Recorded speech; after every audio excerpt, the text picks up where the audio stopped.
I am the Ascended Master, Saint Germain, and I come to give you some perspective on what it means to have Christ discernment in the Golden Age. There are many, many people on earth who are somewhat tuned in to the possibility of a Golden Age, to a new age, to a new cycle on earth. Many of these people are found in various organizations and movements around the world. Some of these movements are even started or inspired by fallen beings, but there are still people involved with those movements who have some attunement to the possibility of a golden age.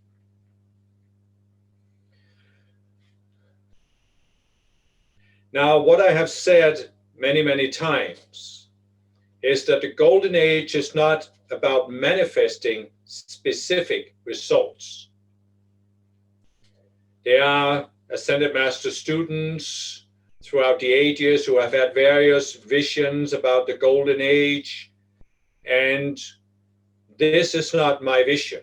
My vision is not about manifesting a high civilization with abundant material wealth and huge cities with all kinds of technology. My vision is raising the collective consciousness and raising as many individuals as possible to the level of having personal Christhood, and then continuing through the levels of personal Christhood until they make their ascension.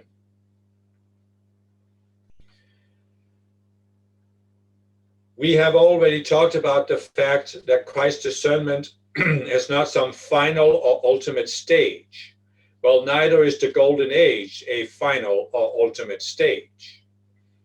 I would, for that matter, be happy if after the Golden Age, there was no elaborate cities, no huge buildings, and no monuments, but everyone had ascended from Earth.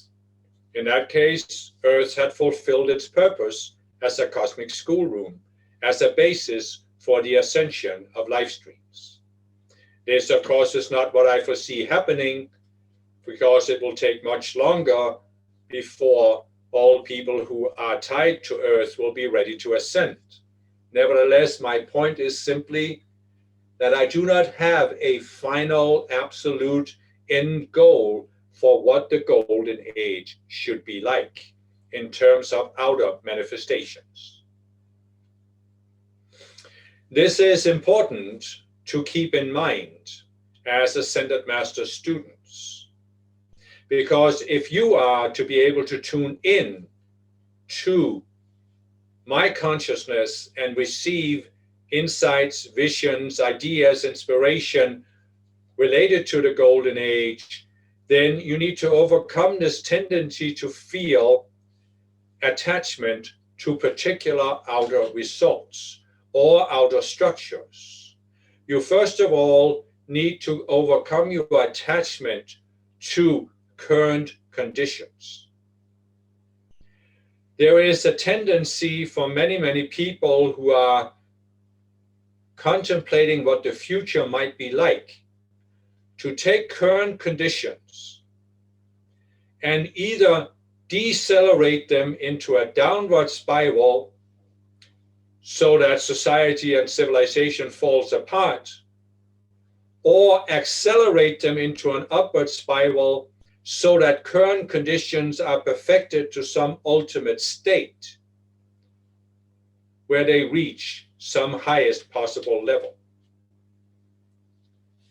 There are, for example, many people who think that civilization will deteriorate into warfare, where more and more powerful weapons will be used until the planet is uninhabitable.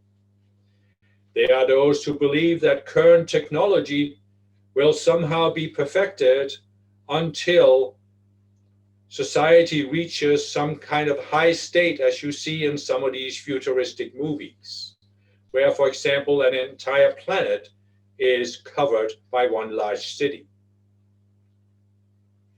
Neither of these are my vision. You need to recognize here that There will be technology in the golden age, but it will not be current technology.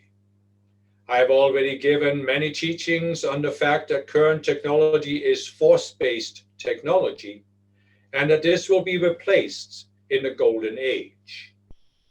However, this does not mean that I envision that in the golden age societies will be highly technological societies where everything is taken care of by some form of technology.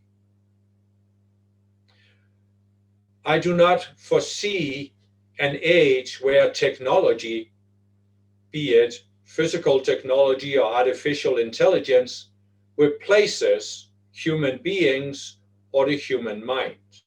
On the contrary, in order to rise from force-based technology to non-force-based technology, it requires an acceleration of the collective consciousness.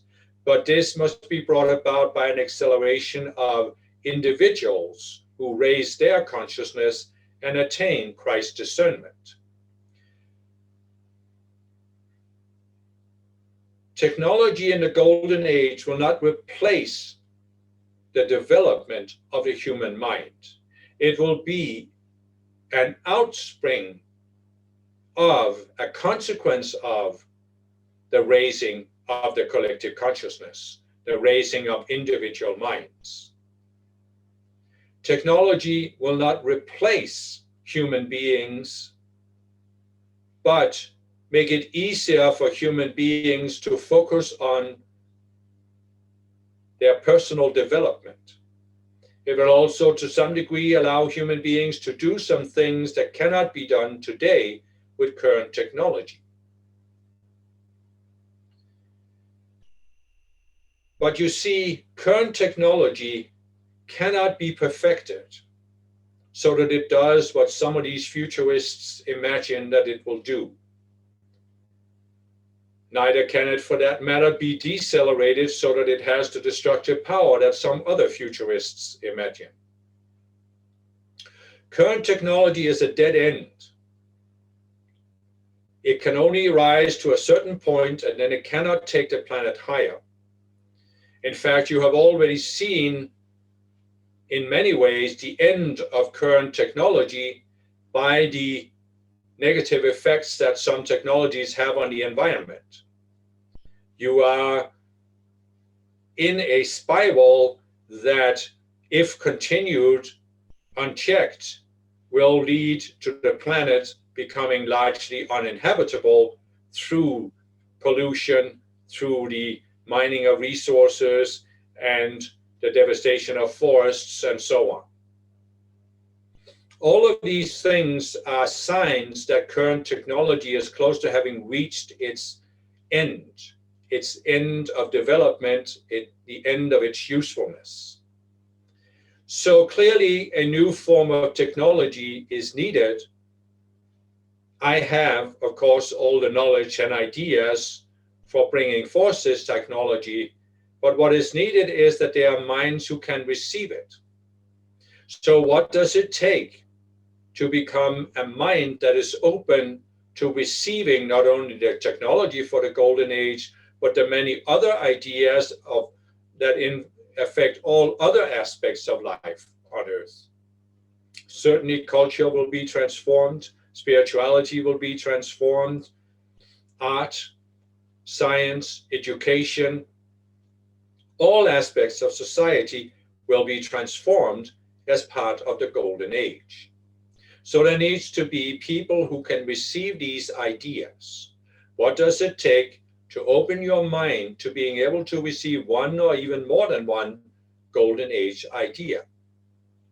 Well, it takes, first of all, that you overcome your attachment to what is currently here. It is not what is currently here that will bring the earth into a golden age. It is not somehow the perfection of what you currently see that will bring the planet into a golden age. In order to manifest the golden age, we need to transcend what is currently here.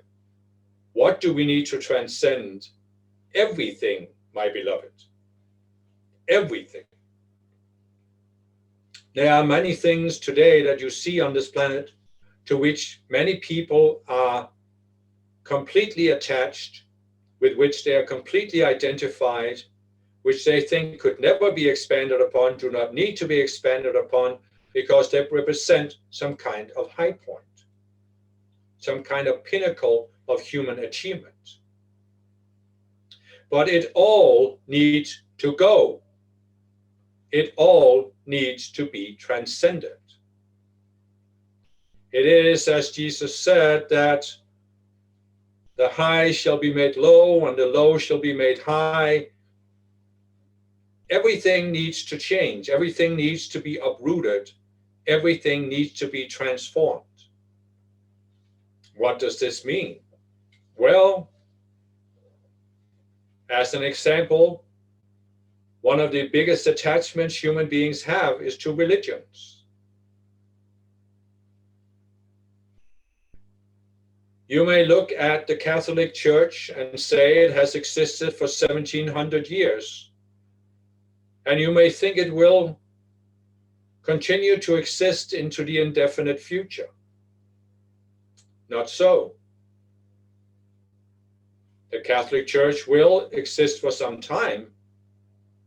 I do not want to put a year on it because it depends on the reaction of Catholics. But as we move further into the Golden Age, the Catholic Church will shrink to insignificance. Islam, to which so many people are fiercely attached, will also shrink to insignificance. People will simply embrace other forms of spirituality. The Hindu religion, many forms of Buddhism, even though Buddhism is more capable of transforming itself than most other religions. But all of these religions will shrink until they have so few followers that they have no significant impact on society.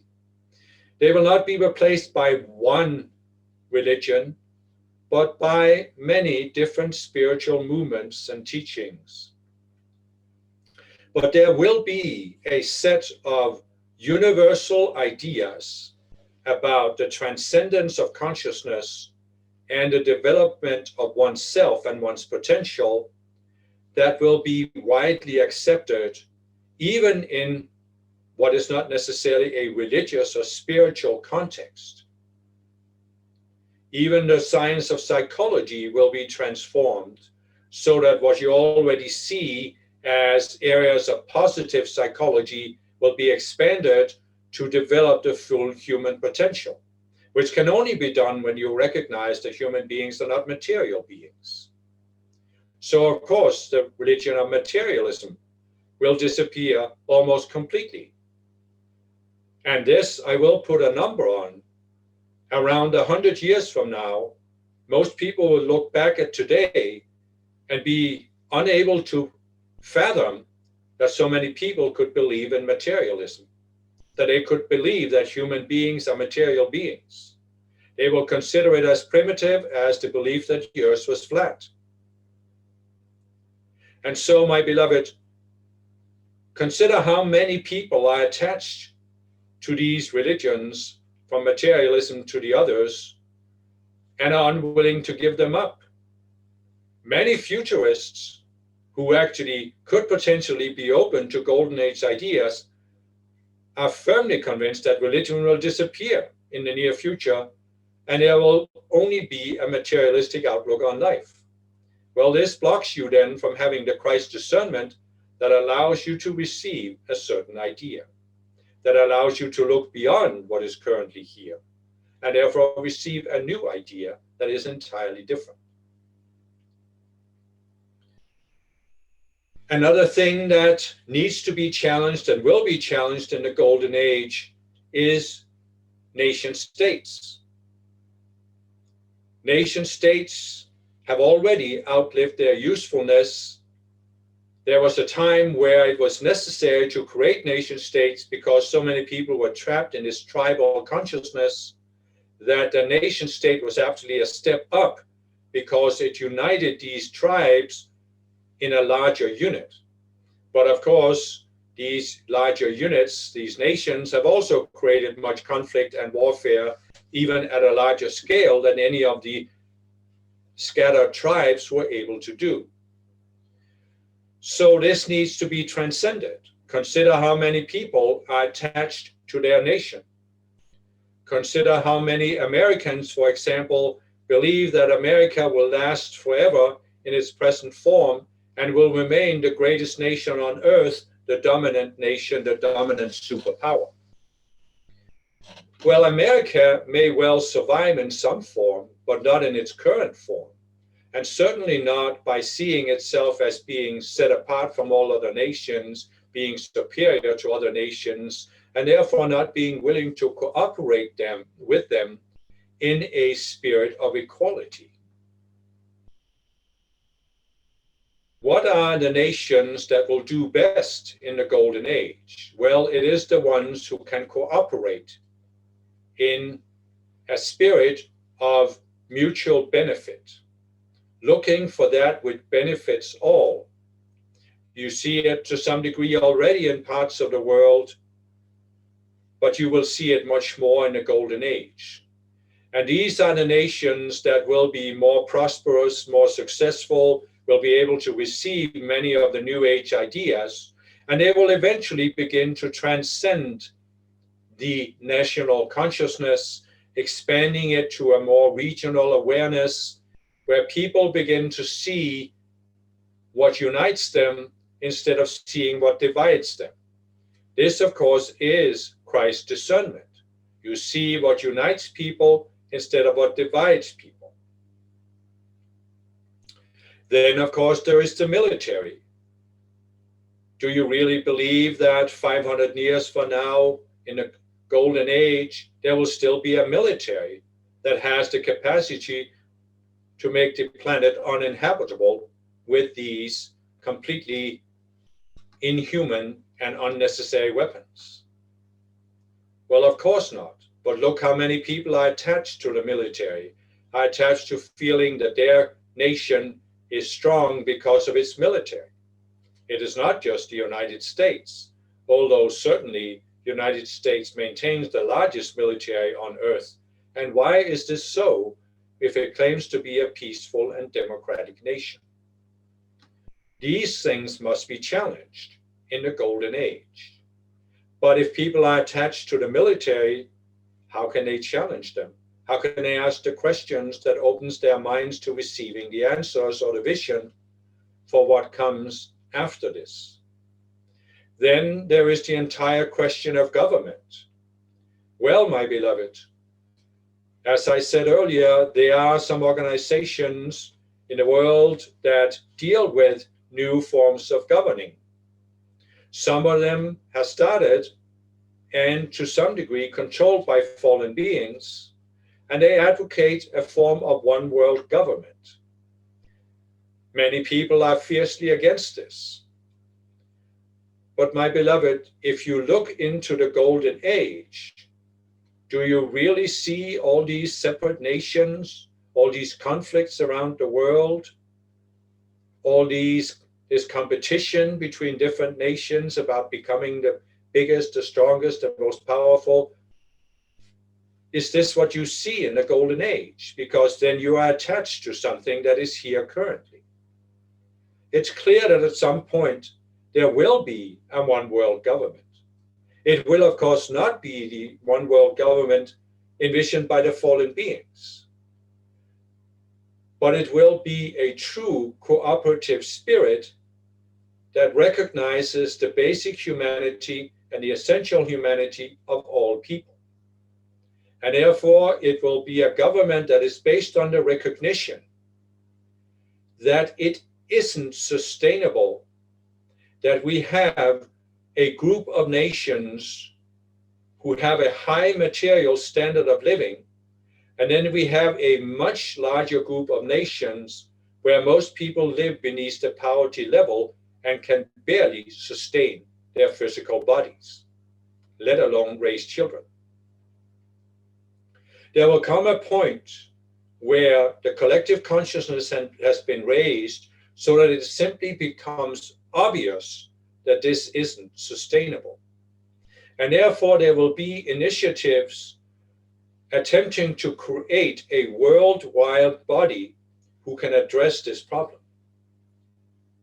And it will therefore be seen as a benefit for all that poverty is eradicated, that all people are raised up so that they have a reasonable standard of material life. I have said before that there are some nations who came to the realization in the collective consciousness that we cannot have a nation where people do not have access to medical care, where they are living on the streets, where they don't have enough money to meet their basic expenses because there's no social safety net. Well, the same will happen on a worldwide basis. There will in the beginning be nations who come to this conclusion, as some have already done, but there will be much more of a cooperation between these nations. And unfortunately, this will probably mean that other nations will be left behind because they will refuse to cooperate and continue to focus only on themselves. But nevertheless, those nations who begin to cooperate will be the ones who will be open to receiving the technology I will be bringing forth. Now, I know very well that there are people who are looking at the current situation on Earth, and they are saying, we have over 7 billion people on this planet. The majority of them are living in poverty. How could we possibly lift them out of poverty? They look at current technology, they look at how current technology is dependent on certain resources, and they say, but the planet simply does not have the resources to sustain 7 billion people at the same standard of living that you have in the more affluent nations. It cannot be done. That is why some of them fall into this trap of thinking, inspired by the fallen beings, of course, that the only solution is to reduce the size of the population. Many otherwise well-meaning people have been pulled into believing that this is necessary.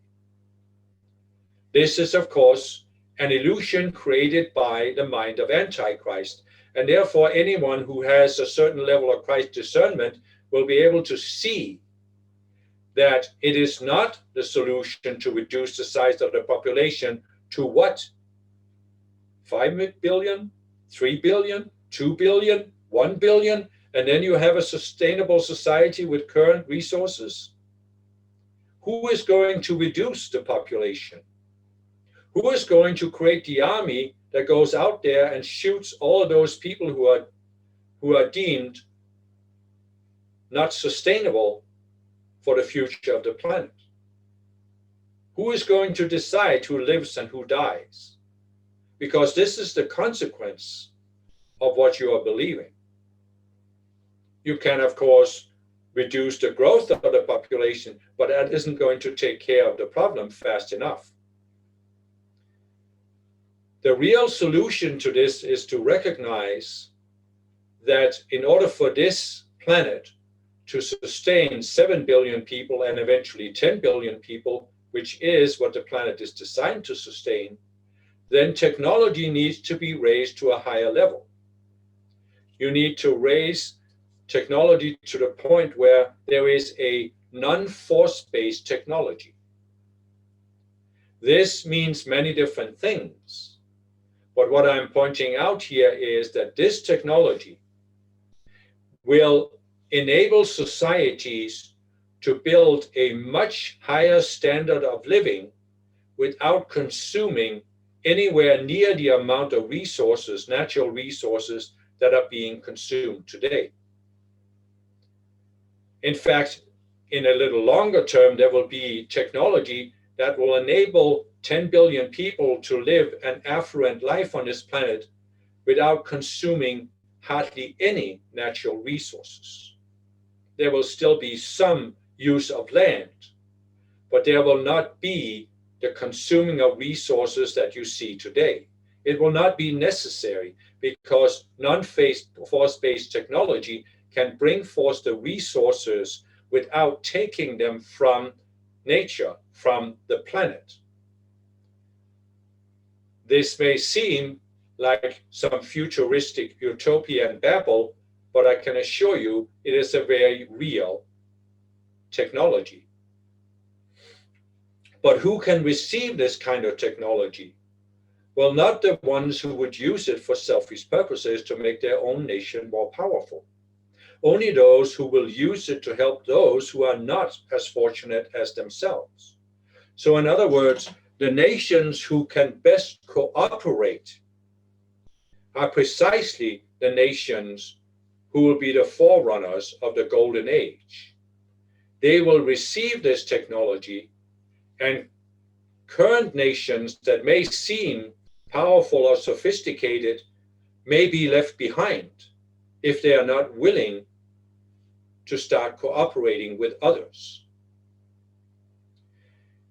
Just to go back to the example we have used several times of the presidential election in the United States. If the United States had continued for another 4 years with its policy of setting itself apart from the international community, it would have delayed the golden age in the United States considerably. If the United States cannot resolve the division amongst its people, so that instead of putting America first or making America great again, people are focused on how America can become part of a larger group of nations that cooperate about manifesting a higher society. If that cooperation doesn't happen, it will also delay the golden age in America.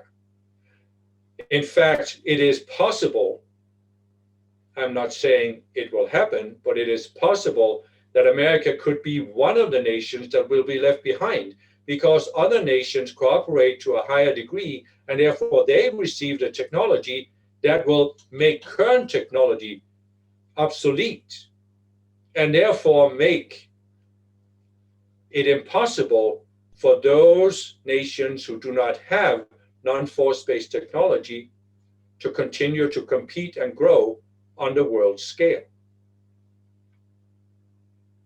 China is another nation that is at risk of this happening if it doesn't take this challenge of doing away with communism and finding a new philosophy as the basis for China's growth. Russia is another large nation that, in its current situation, not just with Putin, but also with a small group of oligarchs having a stranglehold on the nation, will not be able to cooperate, will not be able to be part of a group of cooperative nations. Just imagine what would happen to Russia if oil became largely obsolete. What would happen to the Russian economy? What would happen to China if cheap labor was no longer as important as it is today?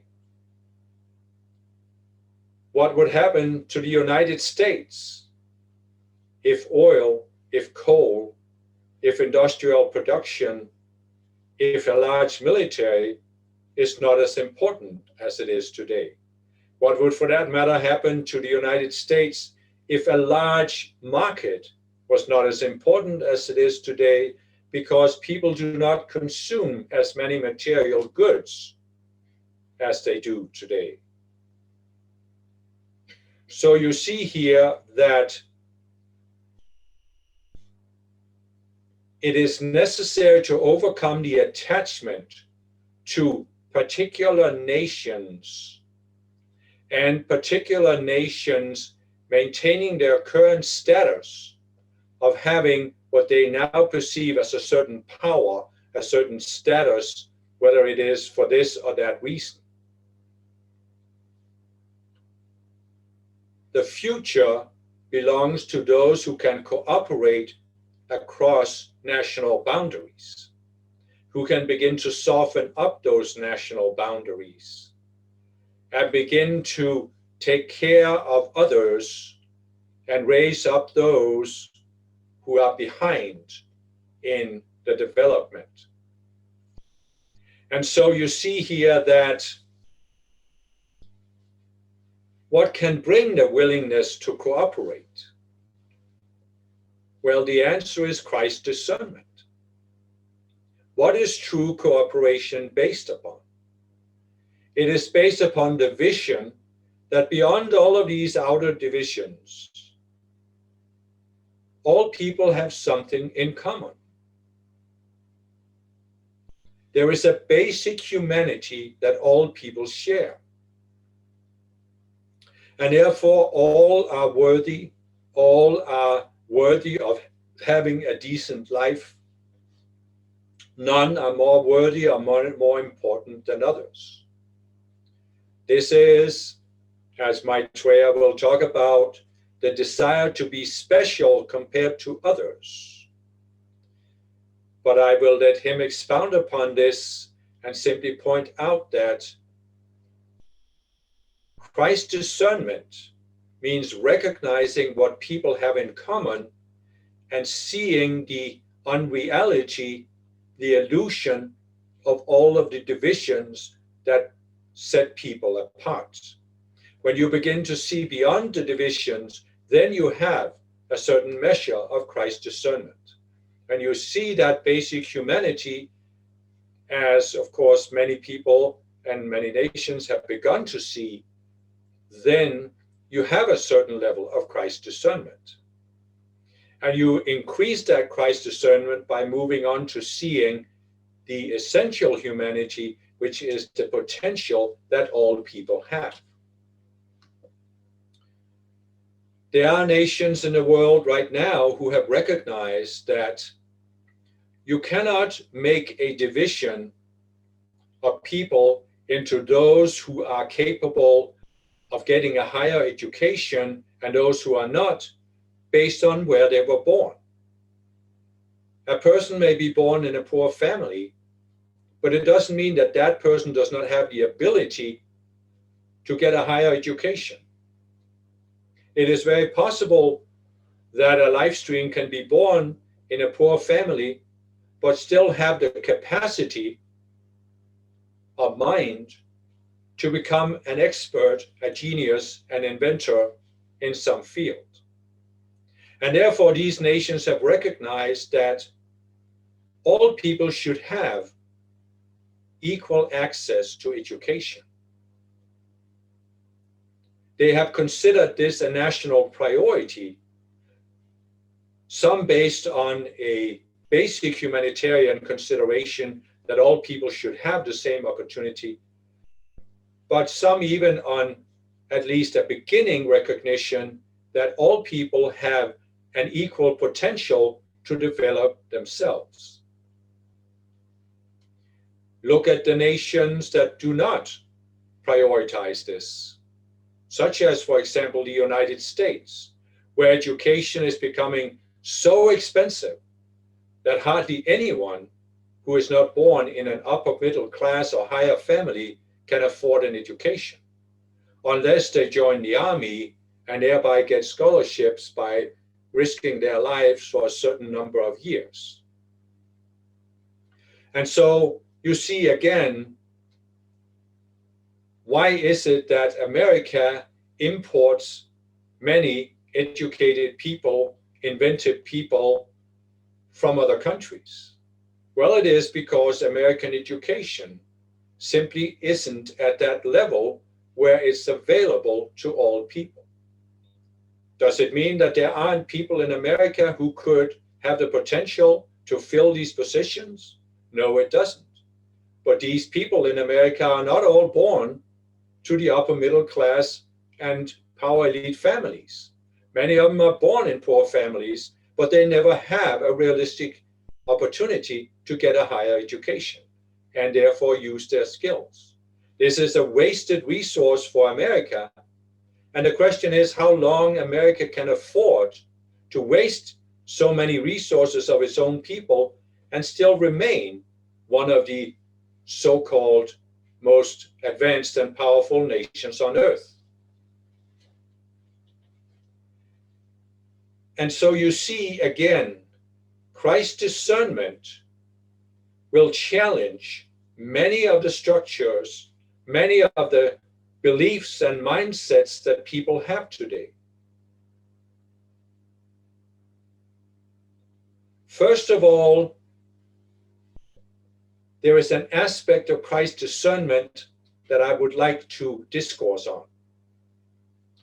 We have previously in our webinars this year talked about how they always say in America, hindsight is 20/20, because when you look back at the past, you have perfect vision to see what should have happened, what people should have done, and so forth and so on.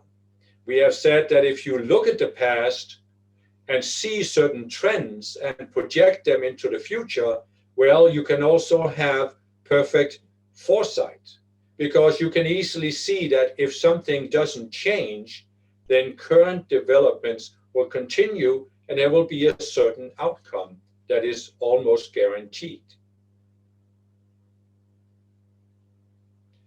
Well, what is it that can bring forth the golden age?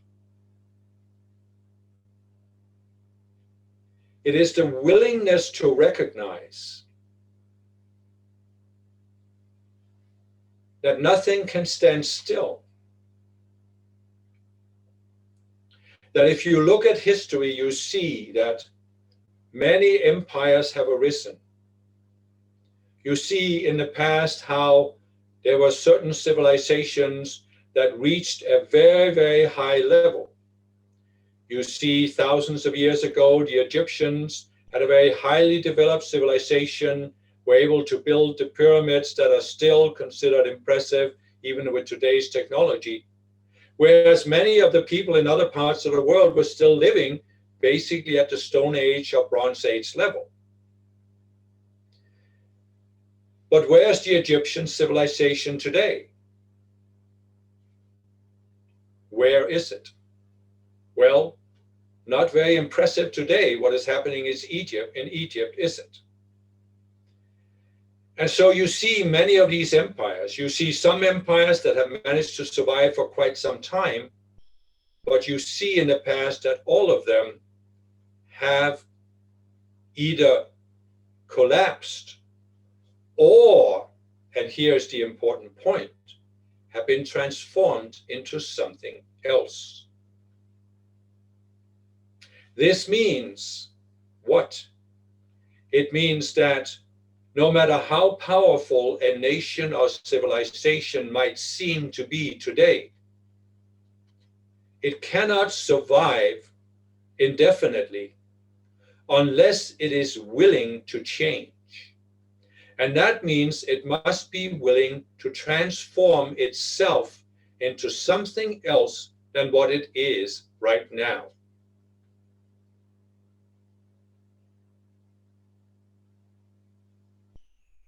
America is currently seeing itself as the greatest nation on earth.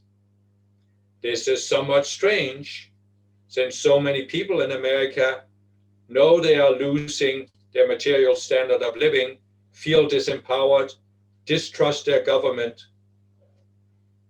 So you see that many, many Americans have a distrust in the government, but they still think their nation is the greatest nation on earth.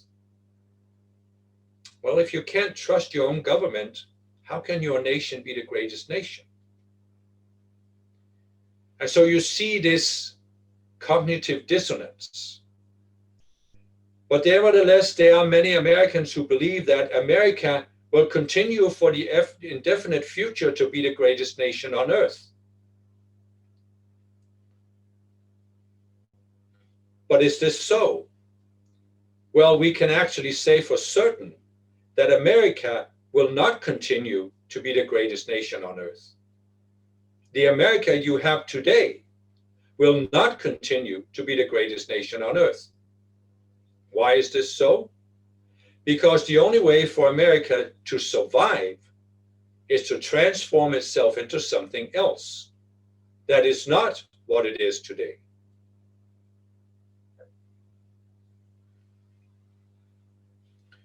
Just as one topic we have already talked about, America in the golden age cannot be a nation where 1% of the population controls over 90% of the wealth. This is not a golden age ideal or standard by any means. It simply cannot survive in the golden age. And therefore, nations who allow this kind of financial feudal system cannot survive. They must, if they are willing to survive, transform themselves into something else. How do you transform yourself into something else? Well, only by being open to new ideas instead of clinging to existing ideas. I have said it before, but we'll mention it again here. Who are the people in America who cling to existing ideas? Well, primarily the so-called religious right. The Christians who believe that America should forever remain a Christian nation that lives up to their definition of Christian ideals. Now, Jesus has given elaborate teachings showing that neither the Catholic Church nor fundamentalist churches are in alignment with Christ and have the ideals of Christ. They cannot even grasp them because they are based on a distortion of his teachings. So clearly, as long as the religious right have the influence on American politics that they have today, America cannot transform itself. And therefore, America right now, as Mother Mary said, is not governable, but beyond this, America as it is right now is not survivable. It is not sustainable. And the primary reason for this is the religious right, who have such a grip on American politics primarily through the Republican Party. Well, my beloved, if they continue to have that influence, they will block the transformation of America according to Golden Age ideals. What does that mean? Does that mean that I will sit up here and wait and say, oh, well, we have to wait another 50 years for the Golden Age to be manifest? No, I will simply say, well, if America can't receive these ideas, which nation can? Which group of people can? Where can I release these ideas? And I will release them there. And so time waits for no man, it has been said, and certainly for no nation. We have given now several conferences about the United States. We have given a foundation whereby even a small group of Ascended Master students can have a positive impact at these certain trigger points when a nation can easily go one way or the other. And it's very close whether it goes that way or that way. But there is that extra impulse from Ascended Master students that causes the nation to go in a more positive direction. We had our conference in September about choosing America's future. And that conference in itself, with a relatively limited number of people who participated, was instrumental in tipping America so that the outcome of the election became what it actually is. That Donald Trump did not continue for another 4 years. Because as we have said, this would have delayed the manifestation of the Golden Age, would have kept America on a course that led it away from the Golden Age. Now at least there is a possibility that it will move closer to the Golden Age, because the incoming administration will be more diversified, will have at least some vision and has even been willing to talk about the income inequality and the need to address this. Whether they will be able to do this because of the traditional democratic mindset is another matter. But at least there is a potential that the issue of income inequality can be addressed, whereas it certainly wouldn't have been if Donald Trump had continued another 4 years, regardless of what his rhetoric may be in certain areas. And so you see how one conference decided the outcome of the election. You also saw how narrow the difference was in certain states. A few 100,000 votes in certain states decided the outcome of the election nationwide. This is a very, very small difference. There is a very narrow difference between the nation going this way or that way. And this shows you the potential that you have as ascended master students. Now, I know very well that there's some division. There are some ascended master students, even some from a previous dispensation, that are convinced that Donald Trump was the answer, just as the Christians are convinced that Donald Trump is the answer. Well, let me tell you, my beloved, that if you consider yourself an ascended master student and you find yourself aligned with the religious right, the fundamentalist Christians, then you need to seriously consider whether you have the level of Christ discernment that you think you have. Because I can assure you, as I have now said several times, that the religious right in America are the greatest obstacle currently to the manifestation of the golden age.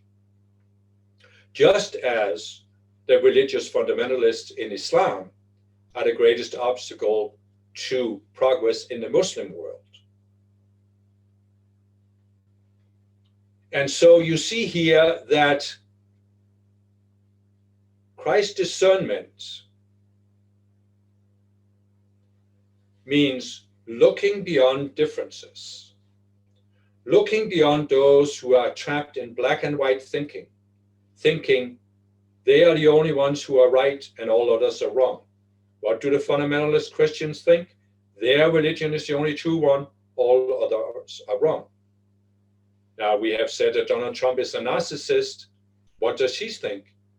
I am always right, and anyone who disagrees with me is wrong. On their fruits ye shall know them. Consider how many people he has fired over the last 4 years because they wouldn't submit to him. They wouldn't fall down and worship him as he demanded and as he was used to when he was the CEO of his own corporation, where he was like a god who could do whatever he wanted. Now, I will say this also. There comes a point where you have increased your Christ discernment through the 4 levels mentioned by Jesus. And you reach that point where you have Christ discernment at the identity level. And at this point, you will be able to discern whether someone is a fallen being or not. This may not always be entirely accurate because there are some people for whom it is more difficult to discern. There are some that are actually fallen beings, but they have started the upward path and they have made some progress on that path. And therefore it can be difficult to discern that they were actually originally fallen beings. But there will come a point where you are advanced enough in Christ's discernment that you can simply look at a person or look at a picture of that person, and if you are open and neutral when you look at it, you can receive the impulse, this is a fallen being. So I want to make it clear here that Donald Trump is a fallen being. In fact, most narcissists are fallen beings. because what you today call narcissism is simply fallen psychology. So based on this, you can consider whether you, as an Ascended Master student, want to give your attention and energy to a fallen being. You may consider that if you have been pulled into this vortex created by Donald Trump, that you have a lack in your Christ discernment, regardless of what you may have thought up until this point. I realize that some people will not be willing to do this. They will reject what I'm saying with the usual excuses. The messenger is no longer the messenger. He's not talking to the real masters. I am talking to the real masters, and they are telling me that Donald Trump is God's gift to humankind. So be it. Nothing we can do about it. But for those who are willing to change, and how can you attain Christhood if you're not willing to change? Then there is something to consider here. You can go through the teachings we are given in this conference. You can compare them, what we have said about the emotional vortex, for example. You can look at what Donald Trump has been doing at his rallies, what he has been doing for the past 4 years. You can look at how he has treated people that disagree with him. You can look how he is even doing it today, firing those government officials who are hired to do a job, who are doing it completely apolitically, but they nevertheless get fired because they do not support the claims, unfounded claims made by Trump, claims that cannot stand up in court. I know that you can always go into saying, well, the courts are corrupted. But you know what, my beloved, there does come a certain point where a person has raised questions about everything that isn't in agreement with him, where you have to start asking yourself, is it everybody else who's wrong? Or is it that one person who simply is in a paranoid, almost schizophrenic state of mind? You will notice if you look back at history again, that there have been other leaders who were clearly narcissists and who were fallen beings, who also projected that anybody who disagreed with them was wrong. Some of them even had them killed. Donald Trump is not at that level. He is not one of the worst class of fallen beings, but he is willing to fire them. And I can assure you that even though we don't consider the incoming administration to be perfect, or we don't consider the Democratic Party to be perfect, it is certainly a positive development for America and America's move towards the golden age that we had a change of administration at this election. And one of the really big tests in the coming years for the United States will be whether the Republican Party can find a new identity after 4 years of Trump. Can they go back to being a political party that is actually working for the best interests of the American people? Or will they continue to be a party that takes a certain idea and seeks to force it upon America? The religious right, Trumpism, whatever. Of course, the same challenge applies to the Democratic Party. Can they also move beyond having a certain ideology and wanting to force that upon the nation, instead of stepping back and saying, what is actually needed? What are the changes that are actually needed here for America to progress?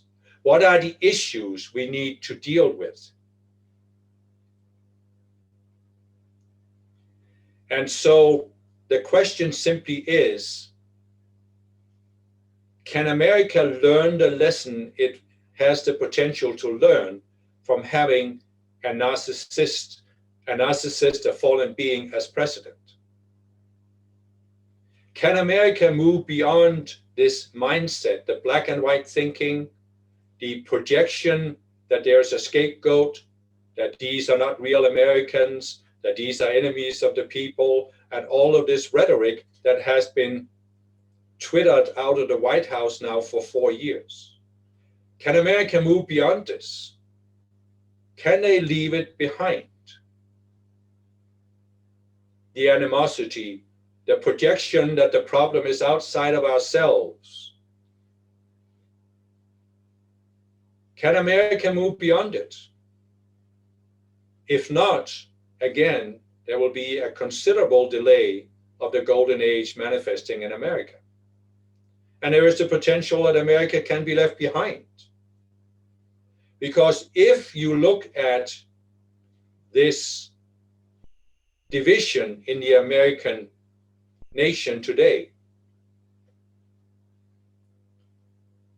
you can see around the world other nations that also have these divisions between different groups of people.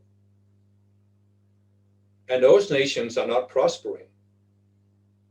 So how can America continue to prosper unless it gets beyond this division? United we stand, divided we fall is an old American axiom. Well, it has never been more important in American history, except after the Civil War, than it is now. If America continues to be divided as it is right now, it will fall, at least fall behind. So what can bring an end to the division? Christ discernment, where you see beyond the divisions and see what people have in common. Why is the American public divided into two groups, Republicans and Democrats, who see each other as enemies? Because the power elite in America have engineered this, and they have used Trump as their willing tool to inflame it to new heights. Why is the power elite engineering this? Because they know that the real division in America is between the top 1% and the bottom 90%. But they want to obscure this so that the bottom 90% do not realize that it is the top 1% or the top few percent that are the problem, and not those who belong to the opposite political party. The power elite have always used the divide and conquer tactic, and have managed to divide the American people into Republicans and Democrats. And they think they are enemies. Well, I realize that Americans are not ready to not have any enemies. But the real enemy of the American people is the power elite. If you need to think in terms of enemies, which most Americans still do. So if you want to bring positive change in America, unite the people against the power elite and demand a change. And if enough people are united, there will be a change. How can I say this? Because if enough people were united, they would vote in Congress people and senators from both parties who would be able to see beyond the extremes of both parties, come together in the middle, and therefore demand and enact real change. Doesn't even matter who the president is. If there is a large center group in Congress and the Senate, they can get much done. But right now, what are they doing? They are fighting amongst each other. Why? Well, because of a lack of Christ discernment. They cannot see that all of these things they are fighting about are only obscuring the real problem.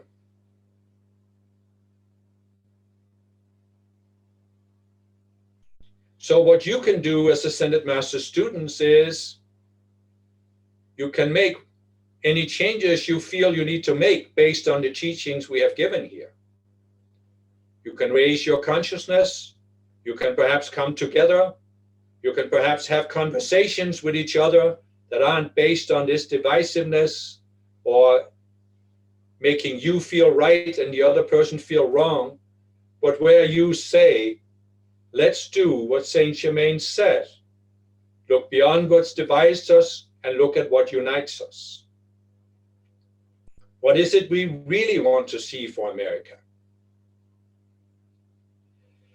And if you can do this, you can have a positive impact that might, again, as I said, trigger certain other developments, where there is a very small difference between a nation going the higher road or the lower road, and you can then help push it onto the higher road. But if you cannot unite amongst yourselves, well, how can you expect the American people to overcome the division? I'm not hereby saying that all Ascended Master students should become Democrats. I'm encouraging Ascended Master students to rise above party politics. Not that you ignore it, you will realize that there is currently a certain situation.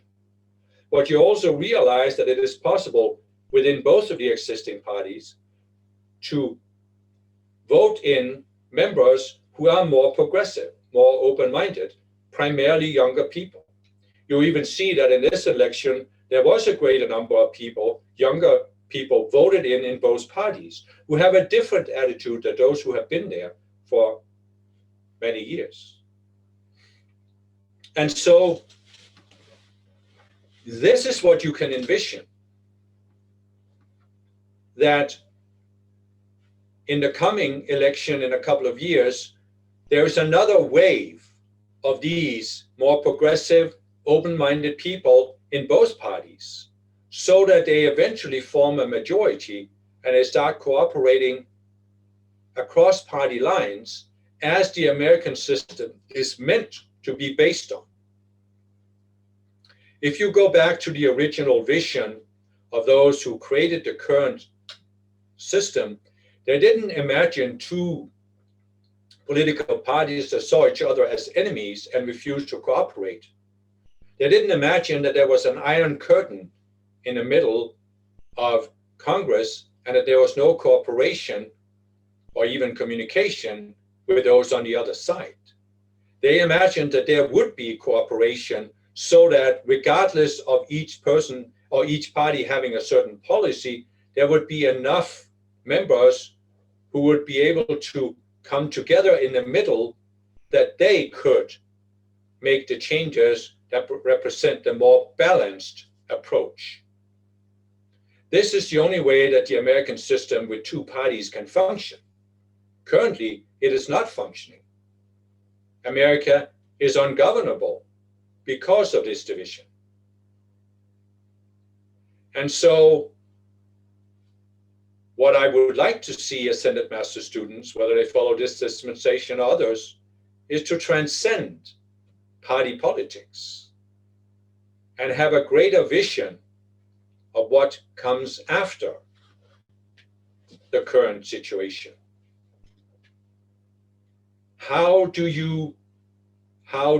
Does America go beyond the current situation, the current division? What comes after? What is the next step for America to take to move closer to the golden age? It isn't, my beloved, that the Republican or the Democratic Party get an absolute majority. It is that open-minded, centered, balanced people form a majority and start voting together, regardless of what the ideologues in their party demand of them. That is the only thing that can break the gridlock right now. There are other measures that can be taken in more long term, but certainly right now, that is the most realistic way to break the gridlock. But what does that mean? It can only happen if there is a critical mass of American people who recognize that they belong in the center and that it isn't so much about party politics and party divisions, but it is about coming together and doing what is right for the American people, not for the power elite. So you see here that Christ discernment is a difficult endeavor on a planet like this, like we have said. If you look at America, you could say that there are few nations on earth right now where Christ discernment is more difficult than it is in America. But nevertheless, Christ discernment is never about looking at current conditions and choosing which one is right and which one is wrong. Christ discernment is always about looking beyond divisions, looking at what unites people instead of pushing them apart.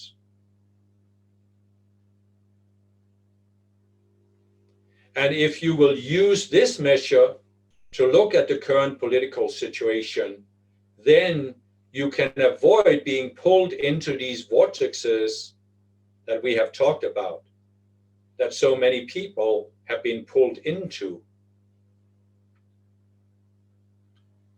And this would indeed be great progress. As I said, if Ascended Master students are pulled into these vortexes, well, what hope is there that the American people can avoid it? I know there are not so many of you who have been pulled into the Trump vortex, but nevertheless, there are some. And it would be highly beneficial if you could pull yourselves out of it and be honest to look at what kind of separate selves do you have that caused you to be pulled into this. As a part of Christ's discernment, you can come to a point where you simply recognize when there's a pull on your chakras and your aura to pull you into some reactionary pattern. And if you will apply this to what Trump has been doing for the last 4 years, and if you are neutral, you cannot fail to see that he has been pulling people into a vortex. As has even been said by some journalists who are more aware than those who feel the need to support Trump and everything he has been doing. It is not that he doesn't have some ideas that are beneficial or constructive. As we have said, no one has a patent on truth. But having a few ideas that are constructive does not mean that you are in alignment with the golden age of Saint Germain, or with the Ascended Masters, or with Christ reality. And so you see here, my beloved, the conclusion is what?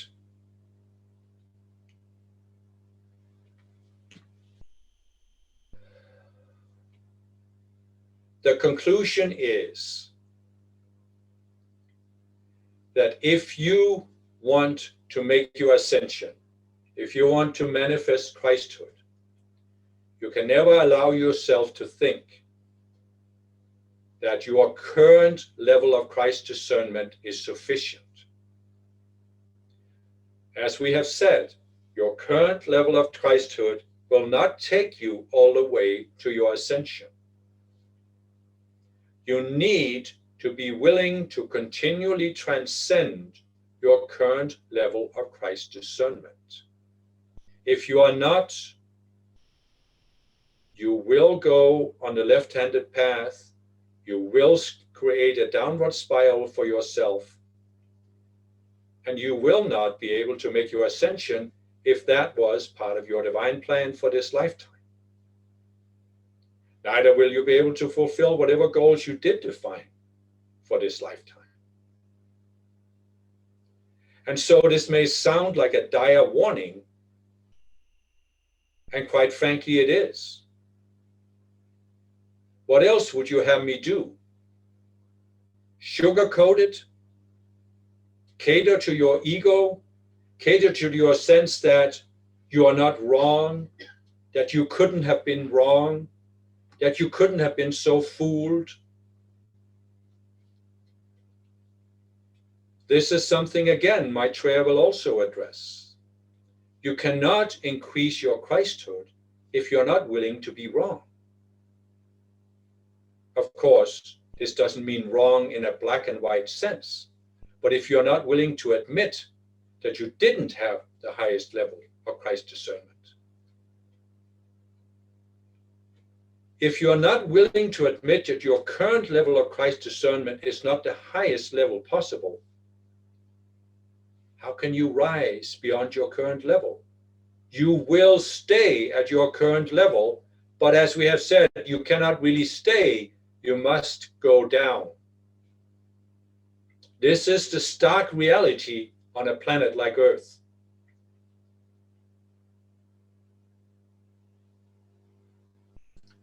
There are, as the saying goes in America, no free lunches. You may be an Ascended Master student. You may have been in the teachings for decades. You may have given any number of decrees. You may have studied the teachings. You may have a good, you think, intellectual understanding of the teachings. But it doesn't mean you have ultimate Christ discernment and that you couldn't improve and rise to a higher level.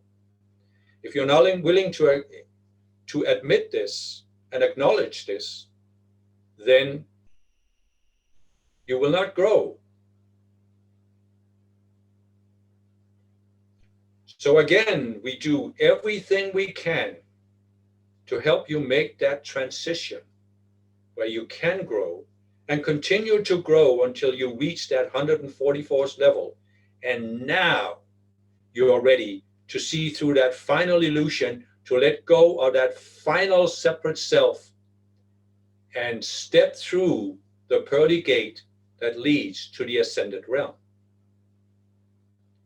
I would like to be able to welcome all of those of you who yourselves defined as part of your divine plan for this lifetime that you would make your ascension. I know I can be there. Do you know if you can be there? Because I can tell you, you cannot know at your current level of Christhood and consciousness. You can only know by continuing to transcend your current level until you transcend that last illusion that separates you from me. So with this, there is nothing more to say, because if what has been said does not suffice, nothing will. So I seal you in the love and the joy of my heart. I am indeed free. How did I become free? By continuing to transcend myself until I ascended. I have continued to transcend myself since I ascended, and will continue indefinitely into the future. Truly, the Saint Germain that ascended is no more, because I have been reborn over and over again into a higher sense of self. You can do the same, but only if you are willing to let your current sense of self die.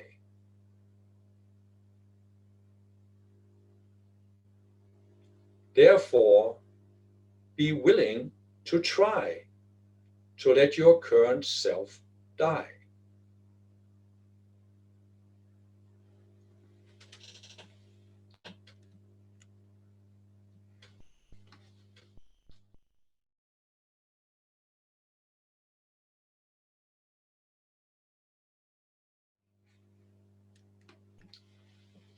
So the first question, was the measurement of the Global Peace Index, GPI, influenced by the Ascended Masters?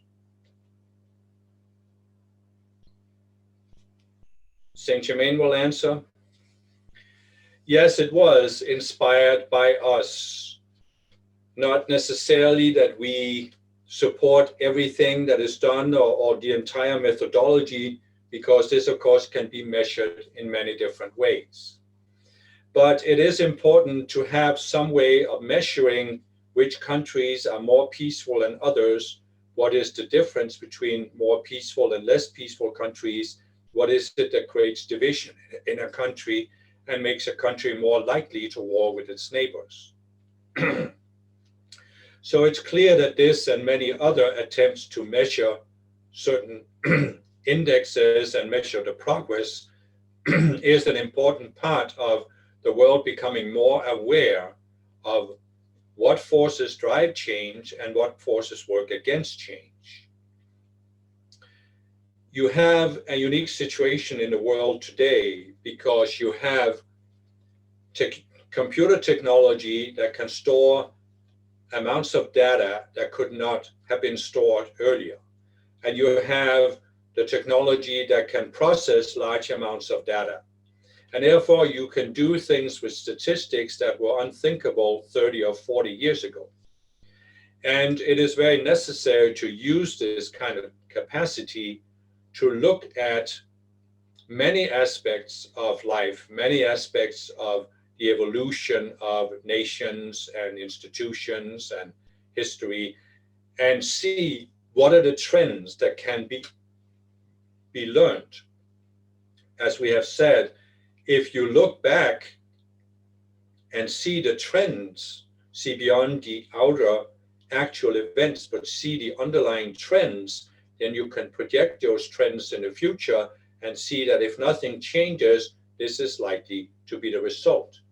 I'm not saying this is always going to be accurate, but it is important in terms of making people become more aware of what is happening and which direction society is going.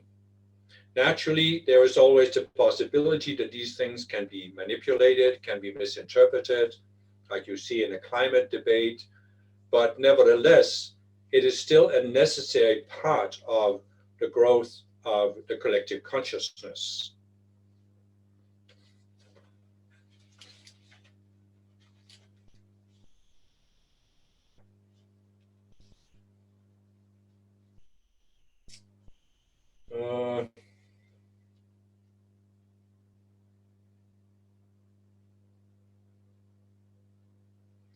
Are there any spiritual causes to aphantasia, which is the people's inability to visualize things when their eyes are closed?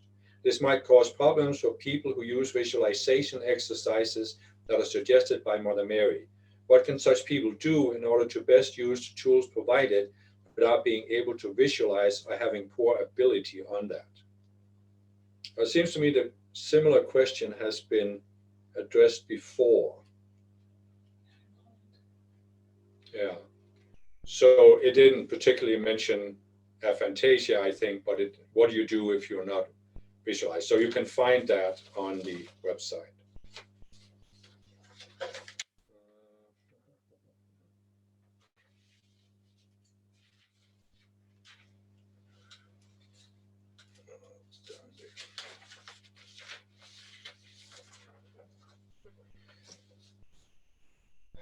Should prostitution be legal like in the Netherlands, or should it be illegal like in other countries? Maybe it should be treated in the way Sweden does. In Sweden, the client is punished, but not the woman who is working in this capacity. Mother Mary. Well, another example of a question that doesn't have a strictly black and white answer. It's clear that there are certain countries that have decided to legalize prostitution because they have come to the realization that it is a phenomenon that will be there regardless. And so when it is illegal, it will be forced underground, which means the people who are working in that area will have no protection, no legal recourse. There will be no oversight or regulation of it. Whereas when you legalize something, then there can be some oversight and some protection against, for example, human trafficking and women being forced into prostitution. Is this the ideal solution? No, of course not. Is the solution enacted in Sweden ideal? No, but it can also be a valid solution for some countries. It's clear that in the long term, the solution to prostitution is that the demand goes away, whereby the supply also will dry up. For the foreseeable future, of course, this will only mean that those who are organizing prostitution will move to other countries where there's still a demand, and there will be a demand for a long time in the future. But nevertheless, it's clear that as part of raising the collective consciousness, there will be some nations that will come to that point of recognizing that as a part of basic humanity, prostitution simply isn't acceptable to them anymore. And this will then raise the collective consciousness so that people also, those who are buying prostitution, will be able to rise above this need and find another way to deal with their sexual desires.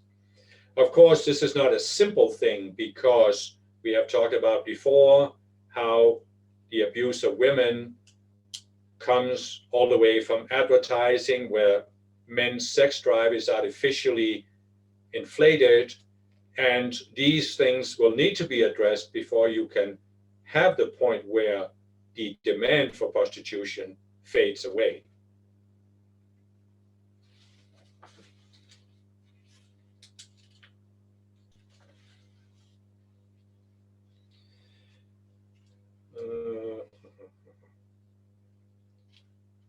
Is it really so that everyone embodying on earth has an original spiritual trauma?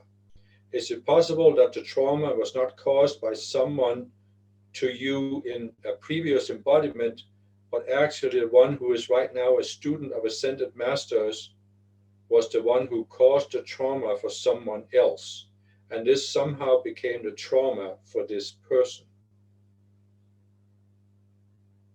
Boy, I'm not sure I understand the question.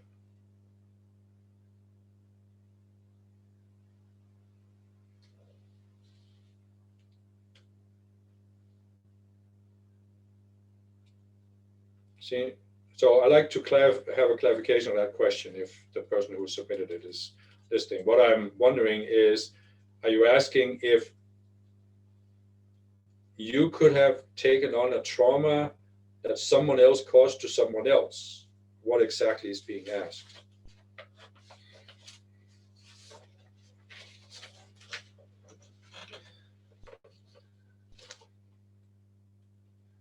I cannot wrap my head around one thing, and I realize that my thinking about the topic is too linear. Nevertheless, it would be great to get some input. As explained by the Ascended Masters, everything is always expanding, including the Creator itself. So how is it possible that one can unify again with the Creator consciousness when everything is always expanding? Are there beings from lower spheres, let's say the fourth or the fifth spheres, that became one with the Creator consciousness already? Jesus will answer, well, it's correct to say that with a linear mind, you cannot resolve questions like this. It's true that the Creator is continually expanding its sense of self. So how can you reach that level that the Creator has attained by being at the Creator level and growing from there? Would seem to the linear mind that you first have to go to the level where your Creator started, or the level where your Creator was at when you were created, and then you have to catch up to where the Creator has grown to in the Creator consciousness, and you will never be able to do this. But this isn't actually what is meant with this. It means that you can still come into unity with the Creator even though the Creator has raised its consciousness. You can still attain the level of the Creator consciousness. This is not something that the linear mind can understand, can grasp. But I can assure you that when you have raised your consciousness to that level, the enigma will disappear.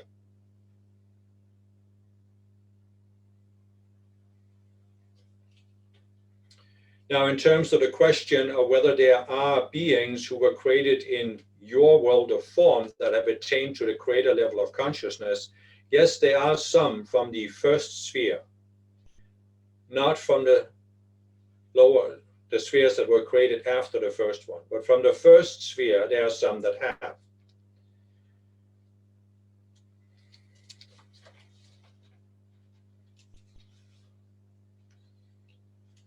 What is the perspective of the Ascended Masters concerning providing services for free, such as healing, counseling, coaching, etc.? Jesus will answer, well, you could say that it has worked out quite well for this messenger, who from the beginning has provided a large number of teachings on the websites for free. And the same thing can be said for anyone who's providing any service. In order to get started, in order to get established, it can be very valid and valuable to provide something for free.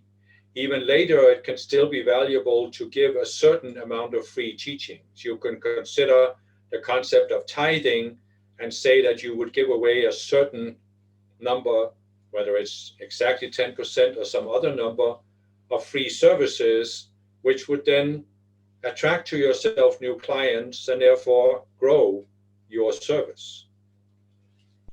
It is part of the whole concept of multiplying the talents that you are willing to give something away for free instead of looking with a linear mind to always get payment for services rendered and to get the exact payment to get your pound of flesh, so to speak.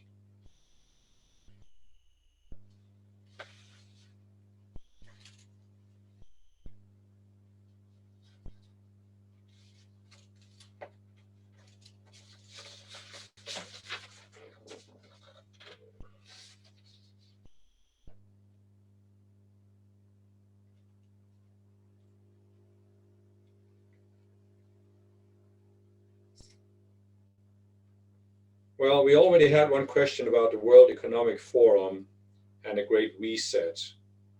So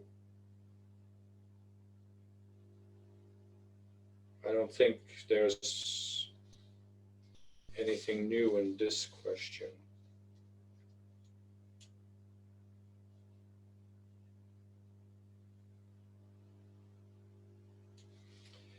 If I use a self-made affirmation of just 2 lines without invoking the light, for example, I am utilizing my talents to my highest potential for the mutual benefit of myself, people, and the planet, will it result in the creation of a separate self?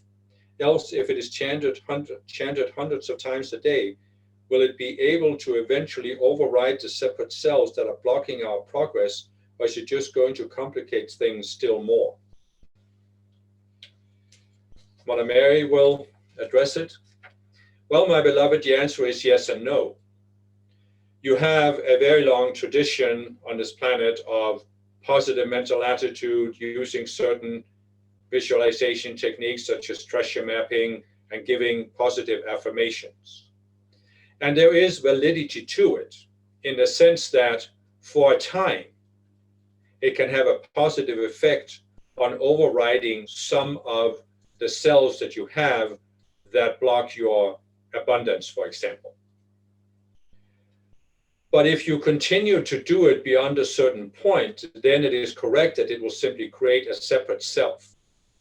And unfortunately, you have many of these people who have been into this affirmations, visualizations, and manifesting and positive mental attitude, who have simply created separate selves that are in a constant battle with the other separate cells that are blocking their abundance.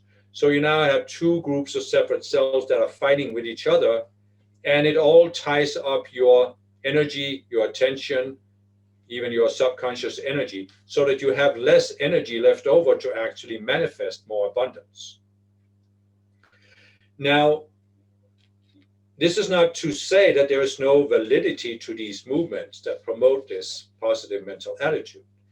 There was nothing else at the time because there wasn't the awareness of psychology, so there was no possibility of bringing forth the teachings that you have today about the separate selves.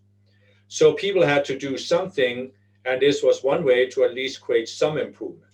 For some people, it has worked relatively well, but that's usually because they have reached some resolution of psychology in past lives so that this could work for them. But you will also see, if you look at these movements, that many people have applied themselves and been disappointed because of the lack of results.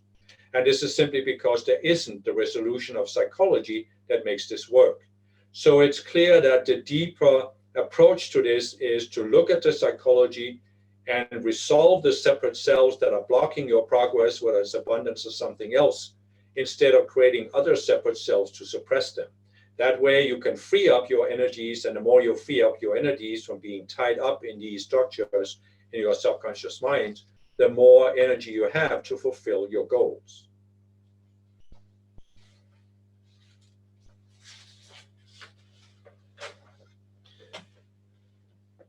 What are the most important points to pray for on behalf of France and the French? Saint Germain. Well, France is a complicated nation. It actually has a deep division in the collective psyche, because the Catholic Church still has a deep influence on many among the French people. At the same time, France is one of the most secular people in Europe, meaning that it has a large group of people who are firmly convinced of the materialistic view of life and are against all religion. And as a result of this very deep division and this animosity between these two groups, you will see that France has a lower level of what you might call spiritual but not religious people. In other words, people who are open to non-standard spiritual teachings, whether it's ascended master teachings or something else. So the most important thing you could pray for right now was that more and more people would be cut free and awakened so they could embrace a spiritual teaching that is an alternative to both the Catholic Church and materialism. If you take what I have said about the Golden Age, well, then there will not be one religion that will dominate the Golden Age. Neither will scientific materialism dominate the Golden Age. There will be a universal outlook, a universal set of ideas based on the simply neutral, objective recognition that human beings have a higher potential, that they are more than material beings. There can be many different ways that people acknowledge this potential and seek to develop it. But the development of people's higher potential will be a theme, and it should be something that also can appeal to many people in the French nation and many other nations that also are in the process of challenging the Catholic Church or Islam or any other religion that has been dominant in that nation for a long time, and therefore are facing this very delicate balancing act of how do you challenge a traditional religion without flipping to the other dualistic extreme of scientific materialism. And many nations are facing this challenge, and it's certainly something that you can make the calls for, both for France and other nations, that there will be a critical mass of people that will be cut free so they can embrace that middle way between these two extremes.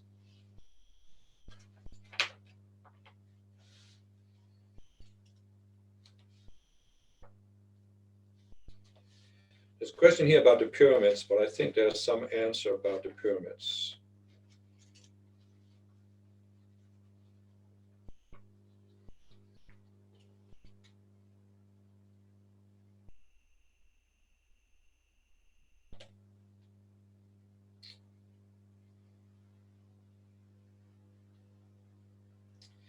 The East-West invocation for the retrieval of lost soul fragments makes a reference to the magnificent wish-fulfilling jewel in the call to Ratnasambhava. Would the Masters please explain what that is? And I actually sense that the Masters don't really want to explain this, because the Dhyani Buddhas are, in Buddhism, at least some Buddhist movements, seen as meditation Buddhas. In other words, you're meant to meditate on them. And even though we see the Dhyani Buddhas as ascended masters and as real ascended beings, they don't want to give us something more concrete that the linear mind can use to categorize, understand, or comprehend it. So the important thing about the Dhyani Buddhas is to use them in that capacity. We can meditate on them, we can give their invocations that mention them. There are many in the Fulfilling Your High Spiritual Potential book. And you can also look at these qualities that they have and the perversions. You can meditate on this and seek to receive insights directly from the Dhyani Buddhas. But this has to bypass the linear mind. And that's why they don't want to give a teaching that the linear mind can grab onto and that can actually block your intuitive attunement.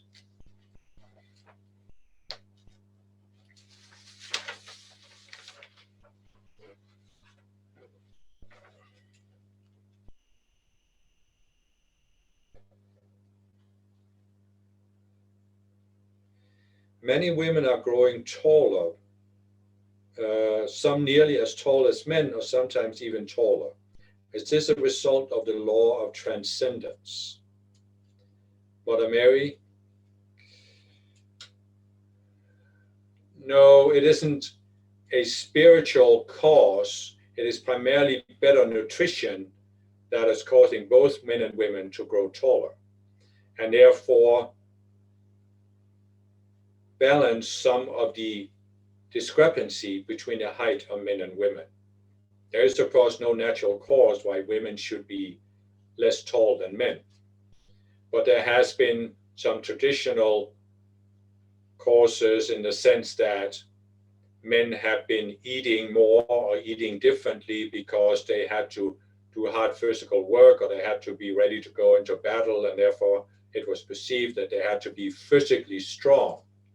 But since this has faded away in many countries where the physical strength of a man is not as important, it has allowed things to balance to their natural level.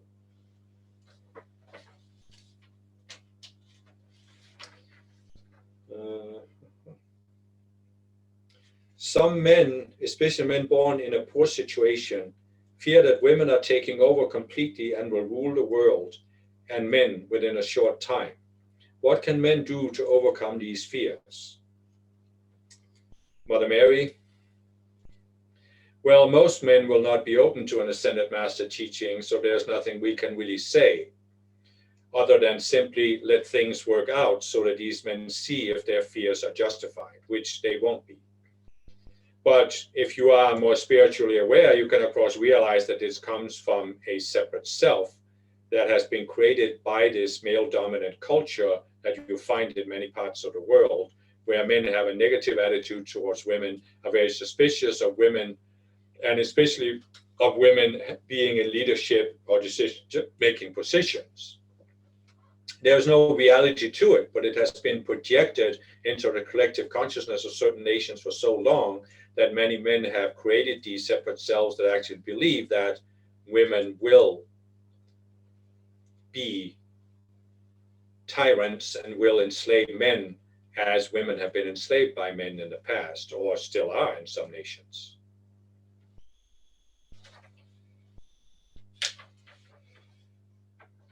Will women who do well also help those men born in a poor family?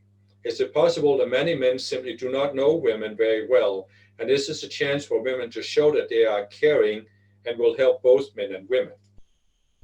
Mother Mary,